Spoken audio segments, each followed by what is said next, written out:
welcome back to the Football Insider YouTube channel. I am Conor Bromley and today we are talking again about Rangers after another pathetic showing for them. They crashed out the Champions League 6-0 against Club Brugge, and we're going to talk about what that means for Rangers ahead of a crucial Old Firm derby this weekend. So if you enjoy the video, please like, subscribe and also comment and let us know what you think of the situation at Rangers right now. So we also had Celtic crash out of the Champions League as well. They fell out the competition the day before. Rangers then somehow outdo their embarrassing defeat against Kazakhstan side Kairat with a 6-0 defeat against Club Brugge, which sees them knocked out 9-1 on aggregate and means they'll be playing in the Europa League. So we kind of did know after Rangers lost the first leg 3-1 that Champions League football wasn't likely for them. But that doesn't mean that crashing out 6-0 means that's all okay. The Rangers were embarrassing, and to lose against Club Brugge, who are a good side in Europe, you know, a decent side in Europe, but I don't think should really be in terms of resources further ahead than Rangers, I think is pretty embarrassing. So what does it really mean? Well, financially, the implications are clear. If you win the Europa League, you get about £40 million. If you just qualify for the main Champions League, you get between 80 and 100 million.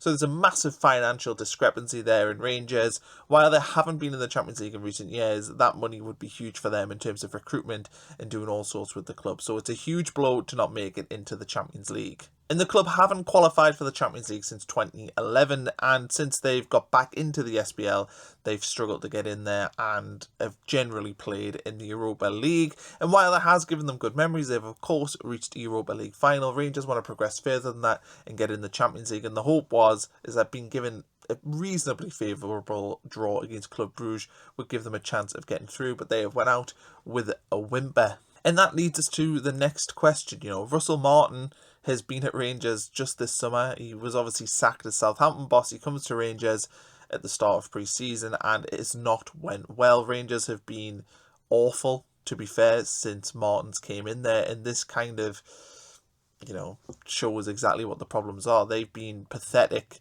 in a lot of their performances. They haven't won a league game yet in their first three. They conceded 2 goals against Alloa in the League Cup at home and struggled to get through that tie. And then losing this game 6-0 is kind of the icing on top of the cake. And while Martin has only been in for, I think, 10 competitive games, obviously we're still in August. The transfer window is still open. It seems absolutely crazy that we're talking about his future, but it feels like this marriage is destined for divorce at some point. It's whether or not you prolong the pain and, you know, try and see if Martin can somehow save this, or do you just rip the band-aid off straight away and go, do you know what, we need to go in a different direction? Because it's clear from the first month of seeing Russell Martin and Rangers together that this is not a happy marriage. And the fan base, it looks like, have, you know, not necessarily largely, but it's certainly a vocal percent of the fan base have turned on Martin, and it's very difficult to win supporters back round. And then you've also got the looming Old Firm game coming up this weekend, which feels absolutely huge for Martin and for Rangers to see whether or not this can really work. Because if Rangers were to win that game, Martin probably gets a little bit of a stay of execution. He has a chance to rebuild. You know, you can see that, right, okay, we've had a reaction from the midweek defeat. But if Rangers were to lose that game, particularly at home at Ibrox against Celtic, and Celtic who aren't in a great position themselves, that would spark major alarm bells at Ibrox. And I think it would be really hard for the club to ignore the noise around Martin in his position and not have to make some sort of change. It's just crazy that we are only in August, but this is the talk that we have right now with Rangers. And Martin has been backed in the transfer market. He maybe hasn't had as many players as he would like, but Rangers have spent in the market. They have brought players in. They've brought players in to play his system. So to change manager this early, obviously when he brought these players in, is never ideal. We saw this with Michael Beale. Michael Beale was able to bring in his own squad and his own players. And the issue is that if that doesn't work, you then get saddled with those players. And the worry is that the next Rangers manager, if there is one, and Russell Martin is sacked, the next Rangers manager, though, would have to deal with Martin's squad and Martin's players, and they might not fit into the way that they want to play. Which also probably brings it back to whether or not the structure and whatnot is right at Rangers. And, you know, the 49ers coming in, can they get a structure in there where the head coach is imperative to the transfer dealings? So it is very, very worrying for Rangers right now that this Martin situation has not worked out, and we are sitting here a month into the season and questioning whether Russell Martin has a future at Rangers in the long term. So what happens next? Well, missing out on the Champions League is a financial blow. I think Rangers and Celtic both missing out on the Champions League also will hurt the coefficient. I'm not sure exactly how that works, but I know that it will hurt Scotland and their ability to have teams in Europe and getting into the Champions League automatically in years to come. Rangers also, they have a major decision to make. They've got Celtic coming up this weekend. If that is a defeat, then I think there'll certainly be conversations at the hierarchy at Ibrox about the future of Russell Martin.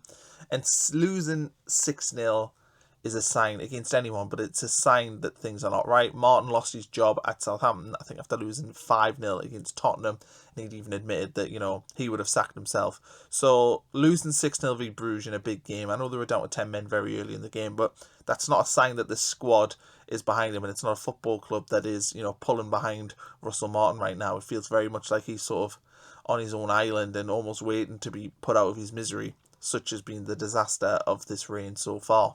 And I think the main question, and the question that you can answer in the comments section, is do you keep a manager and hope that he turns it round? Or do you just make the change as early as possible to try and save the season? By getting rid of Russell Martin right now, you're admitting you've made a mistake. You're also paying the financial outlay of getting rid of a manager, and you're also basically, in a way, sort of writing off the season and going, well, it's going to take a miracle for us to compete for major honours this season. Or do you keep Russell Martin? Do you go, do you know what, this is our guy, we trust him, we think that he can figure it out, and maybe they're seeing things behind the scenes that fans and the media aren't seeing, and maybe Russell Martin turns into a good Rangers manager. But it's really hard to see right now, with everything happening at Rangers, a world where Russell Martin is able to turn this around. It just feels like it hasn't worked, and it isn't working, and we're seeing nothing on the pitch to suggest that he can turn this around. But I also think the 49ers who've now got involved with Rangers, they have backed Daniel Farke at Leeds. You can look at Leeds and see that, they have, through the hard times, Leeds got off to a bad start last season. They stuck with him. They ended up earning promotion, winning the championship. But Rangers are also a totally different beast to Leeds. Leeds are obviously a huge club. Rangers are a huge club, but the sort of magnifying glass and the desire for success at Rangers is so high.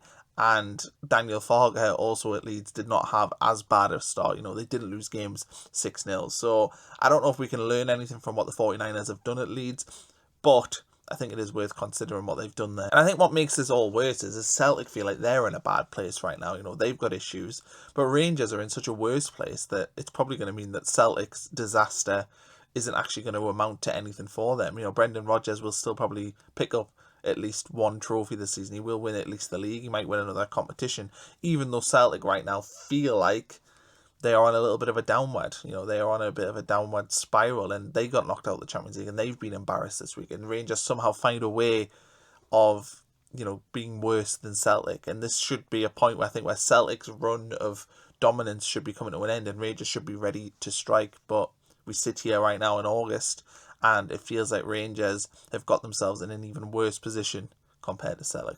So anyway, let us know what you think in the comments below. If Rangers fans, I'll be very curious to see how you feel about this start of the season and whether or not you think Russell Martin has a chance of turning this whole situation round. If you enjoy the video, please like and subscribe to the channel as well, and we'll catch you for another one later in the week, no doubt.